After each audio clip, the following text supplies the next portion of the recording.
भगवद गीता अध्याय 4 श्लोक 5 भगवान श्री उवाच बहुनि में रुच्यनि जन्मानि तव चार्बुन तान्यहम वेद सर्वाणि न त्वं वेत्थ परन्तप। 5 श्री भगवान उवाच बहुनि में व्यतीतानि जन्मनि तव चार्जुन तन्यहम वेद सर्वाणि न त्वं वेत्थ। श्री भगवान उवाच बहुनि में व्यतीतानि जन्मनि तव चार्जुना तन्यहम वेद सर्वाणि न त्वं वेत्थ परन्तप। बीजी 4 5 भगवान ने कहा, हे अर्जुन, मेरे अनेक जन्म हुए हैं, इसलिए तुम उन्हें भूल गए हो, जबकि वे सब मुझे स्मरण करते हैं। 2014। श्री कृष्ण अवशेष केवल इसलिए हैं कि वे मानव रूप में अर्जुन के सामने हों, उन्हें मानव नहीं समझा जाना चाहिए।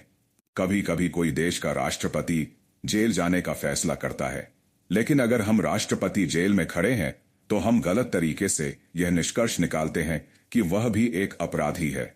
हम जानते हैं कि वह केवल जेल में निरीक्षण के लिए है। इसी तरह भगवान कभी कभी भौतिक दुनिया में अवतरित होते हैं, लेकिन वे कभी कभी अपने दिव्य गुणों और शक्तियों से भी नहीं होते हैं। इस श्लोक में अपने टिप्पणियों में कहा गया है, या वासुदेवे अनिश्वर सर्वज्ञ शंख मूर्खाना तन परिहरण। श्री भगवान उवाच शारीरिक भाष्य श्लोक 4-5-2। यह श्लोक श्री कृष्ण द्वारा उन लोगों के लिए खंडन करने के लिए कहा गया है जो यह संदेह करते हैं कि वे भगवान नहीं हैं। नास्तिक लोग तर्क देते हैं कि श्री कृष्ण का जन्म भी हम में से बाकी लोगों की तरह हुआ था, और वे भी सभी तरह का खाना पिया सोया, इसलिए वे भगवान नहीं हो सकते। यहाँ श्री कृष्ण आत्मा और भगवान के अंतर के बीच जोर जोर से दिए गए हैं। कहा गया है कि हालांकि वे दुनिया में विशालता बार अवतरित होते हैं, फिर भी वे सर्वज्ञ बने रहते हैं। आत्मा के विपरीत ज्ञान सीमित है। आत्मा और परमात्मा में बहुत सी समानताएं हैं, सच्चित आनंद दोनों हैं, तथापि उनमें बहुत सी भिन्नताएं भी हैं। ईश्वर सर्वसंबंध है, जबकि आत्मा केवल अपने शरीर में व्याप्त है। परमात्मा सर्वशक्तिमान है, जबकि परमात्मा की कृपा के बिना आत्मा में माया से मुक्त होने की भी शक्ति नहीं होती।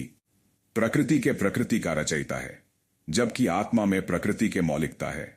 संपूर्ण सृष्टि का पालन करता ईश्वर है, जबकि आत्मा का पालन पोषण ईश्वर द्वारा होता है। परमात्मा सर्वज्ञ है, जबकि आत्मा को एक विषय का भी पूर्ण ज्ञान नहीं होता।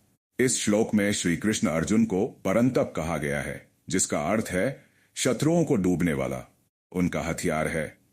अर्जुन, तुम एक वीर योद्धा हो जिसने कई शक्तिशाली शत्रुओं का वध किया है। अब तुम्हारे मन में इस संदेह के आगे हार मत मानो। मैं हथियार जो ज्ञान रूपी तलवारें दे रहा हूं, उसका उपयोग करके हथियार और ज्ञान में स्थित हो जाओ। तो बोलिए जय जगन्नाथ।